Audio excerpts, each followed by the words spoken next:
ಚುನಾವಣೆಯ ಅಖಾಡ ರಂಗೇರಿದೆ. ರಾಜ್ಯ ದೇಶದಲ್ಲೂ ಎಲೆಕ್ಷನ್ ಭರಾಟೆ ಇದೆ. ರಾಜಕೀಯದ ಇಂಟ್ರೆಸ್ಟಿಂಗ್ ಸುದ್ದಿಯನ್ನು ಕ್ವಿಕ್ ಆಗಿ ತೋರಿಸೋದೆ ಈ ಲೋಕ ರೌಂಡ್ಸ್. ನಾನು ಶ್ವೇತಾ. ನೀವು ಸುದ್ದಿ ಅನ್ನದ ಸಬ್ಸ್ಕ್ರೈಬರ್ ಆಗೋದಕ್ಕೆ ಮರಿಬೇಡಿ. ಶಿವಮೊಗ್ಗದಲ್ಲಿ ಅಖಾಡಕ್ಕೆ ಇಳಿದಿರುವ ಗೀತಾ ಶಿವರಾಜ್ಕುಮಾರ್ ಪ್ರಚಾರದಲ್ಲಿ ಬ್ಯುಸಿಯಾಗಿದ್ದಾರೆ. ಪತ್ನಿ ಪರ ಸ್ಯಾಂಡಲ್ವುಡ್ ಹ್ಯಾಟ್ರಿಕ್ ಹೀರೋ ಶಿವಣ್ಣ ಕೂಡ ಸುಡು ಬಿಸಿಲನ್ನು ಲೆಕ್ಕಿಸದೆ ಪ್ರಚಾರ ಮಾಡ್ತಿದ್ದಾರೆ. ಶಿವಮೊಗ್ಗದಲ್ಲಿ ಮಾತನಾಡಿದ ಶಿವಣ್ಣ, ಹೆಣ್ಮಕ್ಳೇ ಸ್ಟ್ರಾಂಗ್ ಗುರು ಎನ್ನುತ್ತಾ ನನ್ನ ಹೆಂಡತಿಯನ್ನ ಗೆಲ್ಲಿಸಿ ಅಂತ ಹೇಳಿದ್ದಾರೆ. ಗೀತಾ ಗೆದ್ರೆ ನಾನು ಕೆಲಸ ಮಾಡಿಸುತ್ತೇನೆ. ನನ್ನ ಹೆಂಡತಿಗೆ ನಾನೇ ಗ್ಯಾರಂಟಿ. ನನ್ನ ಹೆಂಡತಿ ಕೆಲಸ ಮಾಡ್ತಾಳೆ ಅಂತ ನಾನು ಗ್ಯಾರಂಟಿ ಕೊಡ್ತೇನೆ ಅಂತ ಶಿವಣ್ಣ ಹೇಳಿದ್ದಾರೆ. ಜೆಡಿಎಸ್ ಬಿಜೆಪಿ ಮೈತ್ರಿ ಹಿನ್ನೆಲೆಯಲ್ಲಿ ಹಾಸನದಲ್ಲಿ ಮುನಿಸಿಕೊಂಡಿದ್ದ ಪ್ರೀತಂ ಗೌಡ ಕೊನೆಗೂ ಪ್ರಚಾರ ಆರಂಭಿಸಿದ್ದಾರೆ.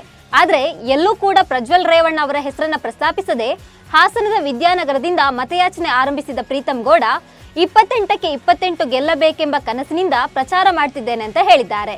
ಎನ್ಡಿಎ ಕೂಟ ಗೆಲ್ಲಿಸುವುದೇ ನಮ್ಮ ಗುರಿ. ಹೊಳೆನರಸೀಪುರ ವಿಧಾನಸಭಾ ಕ್ಷೇತ್ರದಲ್ಲಿ ಕಾಂಗ್ರೆಸ್ಗಿಂತ 1 ಮತ ಹೆಚ್ಚಿಗೆ ಕೊಡಿಸುವುದು ನನ್ನ ಗುರಿ. ಯಾರಾದರೂ ಪ್ರಧಾನಮಂತ್ರಿ ನರೇಂದ್ರ ಮೋದಿ ಅವರ ಹೆಸರಿನಲ್ಲೇ ವೋಟ್ ಕೇಳಬೇಕು ಅಂತ ಹೇಳಿದ ಪ್ರೀತಂ ಗೌಡ ಎಲ್ಲಿಯೂ ಪ್ರಜ್ವಲ್ ರೇವಣ್ಣ ಅವರ ಹೆಸರು ಹೇಳಲೇ ಇಲ್ಲ. ಸಚಿವ ದಿನೇಶ್ ಗುಂಡೂರಾವ್ ಮನೆಯಲ್ಲಿ ಅರ್ಧ ಪಾಕಿಸ್ತಾನ ಇದೆ ಎಂದು ಹೇಳಿಕೆ ನೀಡಿದ್ದ ಬಿಜೆಪಿ ಶಾಸಕ ಬಸನಗೌಡ ಪಾಟೀಲ್ ಯತ್ನಾಳ್ ವಿರುದ್ಧ ದೂರು ದಾಖಲಾಗಿದೆ.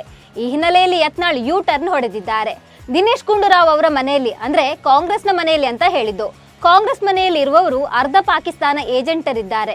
ಕಾಂಗ್ರೆಸ್ಸಿಗರು ವಿಧಾನಸಭೆಯಲ್ಲಿ ಪಾಕಿಸ್ತಾನ ಪರ ಘೋಷಣೆ ಕೂಗಿದ್ದಕ್ಕೆ ಕಾಂಗ್ರೆಸ್ನಲ್ಲಿ ಅರ್ಧ ಪಾಕಿಸ್ತಾನ ಇದೆ ಅಂತ ಹೇಳಿದ್ದೆ ಅಂತ ಯತ್ನಾಳ್ ತಮ್ಮ ಹೇಳಿಕೆಯನ್ನು ಸಮರ್ಥಿಸಿಕೊಂಡಿದ್ದಾರೆ. ನಾನು ಯಾವುದೇ ಸ್ತ್ರೀಲಿಂಗ ಪುಲ್ಲಿಂಗ ಎಂಬ ಪದ ಬಳಸಿಲ್ಲ. ಕುಂಬಳಕಾಯಿ ಕಳ್ಳ ಅಂದ್ರೆ ಅವ್ರು ಹೆಗಲ್ ಮುಟ್ಕೊಂಡು ನೋಡಿದ್ರೆ ಏನ್ ಮಾಡೋದು ಅಂತ ವ್ಯಂಗ್ಯವಾಡಿದ್ರು. ನಟ ಕಮಲ್ ಹಾಸನ್ ಪ್ರಚಾರದ ವೇಳೆ ವಿವಾದಾತ್ಮಕ ಹೇಳಿಕೆ ನೀಡಿದ್ದಾರೆ. ಮುಂಬರುವ ಲೋಕಸಭಾ ಚುನಾವಣೆಯಲ್ಲಿ ಬಿಜೆಪಿ ನೇತೃತ್ವದ ಎನ್ಡಿಎ ಮೈತ್ರಿಕೂಟ ಅಧಿಕಾರಕ್ಕೆ ಬಂದಿದ್ದೇ ಆದಲ್ಲಿ ಕೇಸರಿ ಪಡೆಯು ಮಹಾರಾಷ್ಟ್ರದ ನಾಗ್ಪುರನ್ನ ದೇಶದ ಮುಂದಿನ ರಾಜಧಾನಿಯನ್ನಾಗಿ ಮಾಡುತ್ತೆ ಅಂತ ಕಮಲ್ ಹಾಸನ್ ಆರೋಪಿಸಿದ್ದಾರೆ.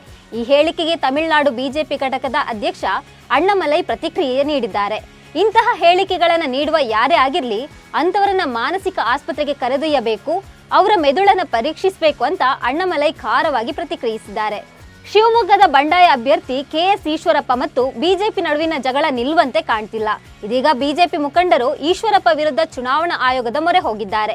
ಕೆಎಸ್ ಈಶ್ವರಪ್ಪ ಚುನಾವಣಾ ಪ್ರಚಾರದ ವೇಳೆ ಪ್ರಧಾನಿ ಮೋದಿ ಅವರ ಫೋಟೋ ಬಳಸದಂತೆ ಬಿಜೆಪಿ ಚುನಾವಣಾ ಆಯೋಗಕ್ಕೆ ಪತ್ರ ಬರೆದಿದೆ. ಇದು ಈಶ್ವರಪ್ಪ ಆಕ್ರೋಶಕ್ಕೆ ಕಾರಣವಾಗಿದೆ. ನನಗೆ ಮೋದಿ ಫೋಟೋ ಬಳಸಬೇಡಿ ಅಂತಿದ್ದಾರೆ. ಅವರು ಮೋದಿ ಫೋಟೋ ಬಿಟ್ಟು ಚುನಾವಣೆ ನಡೆಸಲಿ, ನನಗೆ ಮೋದಿ ಫೋಟೋ ಹಾಕಬೇಡಿ ಅನ್ನಲು ಅವ್ರು ಯಾರು? ಕೋರ್ಟ್, ಚುನಾವಣಾ ಆಯೋಗ ಏನು ತೀರ್ಮಾನ ಕೊಡುತ್ತದೋ ನೋಡೋಣ ಅಂತ ಸವಾಲು ಹಾಕಿದ್ದಾರೆ. ಕೆಎಸ್ ಈಶ್ವರಪ್ಪ ಮತ್ತೊಮ್ಮೆ ಬಿಎಸ್ವೈ ಕುಟುಂಬದ ವಿರುದ್ಧ ವಾಗ್ದಾಳಿ ನಡೆಸಿದ್ದಾರೆ. ಬಿಜೆಪಿ ಮುಖಂಡರು ನನ್ನನ್ನು ಇನ್ನೂ ಯಾಕೆ ಉಚ್ಚಾಟನೆ ಮಾಡಿಲ್ಲ ಅಂತ ಗೊತ್ತಿಲ್ಲ. ನಾನು ಕೂಡ ಉಚ್ಚಾಟನೆ ಮಾಡಲಿ ಅಂತ ಕಾಯ್ತಿದ್ದೇನೆ. ಮಾಡಿದ ಬಳಿಕ ಮತ್ತಷ್ಟು ಉತ್ತಮವಾದ ಭಾಷೆಯನ್ನ ಅಪ್ಪ ಮಕ್ಕಳ ವಿರುದ್ಧ ಮಾತನಾಡಬಹುದು ಅಂತ ಮಾಜಿ ಸಿಎಂ ಯಡಿಯೂರಪ್ಪ ಹಾಗೂ ಬಿವೈ ವಿಜಯೇಂದ್ರ ವಿರುದ್ಧ ಕಿಡಿಕಾರಿದ್ದಾರೆ. ಇನ್ನು ಈಶ್ವರಪ್ಪ ನಾಳೆ ಬಂಡಾಯ ಅಭ್ಯರ್ಥಿಯಾಗಿ ನಾಮಪತ್ರ ಸಲ್ಲಿಕೆ ಮಾಡಲಿದ್ದಾರೆ. ಇದೇ ಭಾನುವಾರ ಪ್ರಧಾನಿ ನರೇಂದ್ರ ಮೋದಿ ಮೈಸೂರಿಗೆ ಆಗಮಿಸಲಿದ್ದಾರೆ. ಆದರೆ ಪ್ರಧಾನಿ ಮೋದಿ ಆಗಮನಕ್ಕೂ ಮುನ್ನವೇ ಸಿಎಂ ಸಿದ್ದರಾಮಯ್ಯ ಅವರ ಎಂಟ್ರಿ ಆಗಲಿದೆ. ಮೈಸೂರು, ಚಾಮರಾಜನಗರದಲ್ಲಿ ನಾಳೆಯಿಂದ 2 ದಿನ ಸಿಎಂ ಸಿದ್ದರಾಮಯ್ಯ ಚುನಾವಣಾ ಪ್ರಚಾರದಲ್ಲಿ ಭಾಗಿಯಾಗಲಿದ್ದಾರೆ. ಮೈಸೂರು, ಚಾಮರಾಜನಗರವನ್ನ ಸಿಎಂ ಸಿದ್ದರಾಮಯ್ಯ ಪ್ರತಿಷ್ಠೆಯಾಗಿ ತೆಗೆದುಕೊಂಡಿದ್ದಾರೆ. ತವರು ಕ್ಷೇತ್ರವನ್ನ ಹೇಗಾದ್ರೂ ಮಾಡಿ ಗೆಲ್ಲಲೇಬೇಕು ಅಂತ ಪಣ ತೊಟ್ಟಿದ್ದಾರೆ. ಈಗಾಗಲೇ ಅಲ್ಲಿನ ನಾಯಕರಿಗೆ ಟಾಸ್ಕ್ ಕೂಡ ನೀಡಿದ್ದಾರೆ. ಯಾವ ರೀತಿ ಪ್ರಚಾರ ಮಾಡಬೇಕು ಅಂತ ಕಾರ್ಯತಂತ್ರ ಹೆಣೆದಿದ್ದಾರೆ. ಯಲ್ಲಾಪುರ ವಿಧಾನಸಭಾ ಕ್ಷೇತ್ರದ ಬಿಜೆಪಿ ಶಾಸಕ ಶಿವರಾಮ್ ಹೆಬ್ಬಾರ್ ಪುತ್ರ ವಿವೇಕ್ ಹೆಬ್ಬಾರ್ ಹಾಗೂ ಬೆಂಬಲಿಗರು ಬಿಜೆಪಿ ತೊರೆದು ಕಾಂಗ್ರೆಸ್ ಸೇರ್ಪಡೆಯಾಗಿದ್ದಾರೆ. ಉತ್ತರ ಕನ್ನಡ ಜಿಲ್ಲೆಯ ಬನವಾಸಿಯಲ್ಲಿ ಬ್ಲಾಕ್ ಸಂಯುಕ್ತಾಶ್ರಯದಲ್ಲಿ ಕಾರ್ಯಕರ್ತರ ಸಮಾವೇಶ ಹಾಗೂ ಕಾರ್ಯಕರ್ತರ ಸೇರ್ಪಡೆ ಕಾರ್ಯಕ್ರಮದಲ್ಲಿ ವಿವೇಕ್ ಹೆಬ್ಬಾರ್ ಸೇರ್ಪಡೆಯಾದರು. ಕೆಪಿಸಿಸಿ ಉಪಾಧ್ಯಕ್ಷ ಐವಾನ್ ಡಿಸೋಜಾ, ಕಾಂಗ್ರೆಸ್ ಜಿಲ್ಲಾ ಘಟಕದ ಅಧ್ಯಕ್ಷ ಸಾಯಿನಾಥ ಗಾವಂಕರ ಅವರು ಹೆಬ್ಬಾರ್ ಅವರಿಗೆ ಕಾಂಗ್ರೆಸ್ ಬಾವುಟ ನೀಡಿ ಪಕ್ಷಕ್ಕೆ ಸ್ವಾಗತಿಸಿದರು. ಬೆಂಗಳೂರು ಗ್ರಾಮಾಂತರ ಕ್ಷೇತ್ರದಲ್ಲಿ ಬಿಜೆಪಿ ಕಾರ್ಯಕರ್ತನ ಮೇಲೆ ಹಲ್ಲೆ ನಡೆಸಿರುವ ಘಟನೆ ಕಾಂಗ್ರೆಸ್ ಹಾಗೂ ಬಿಜೆಪಿ ನಡುವೆ ವಾಕ್ಸಮರಕ್ಕೆ ಕಾರಣವಾಗಿದೆ.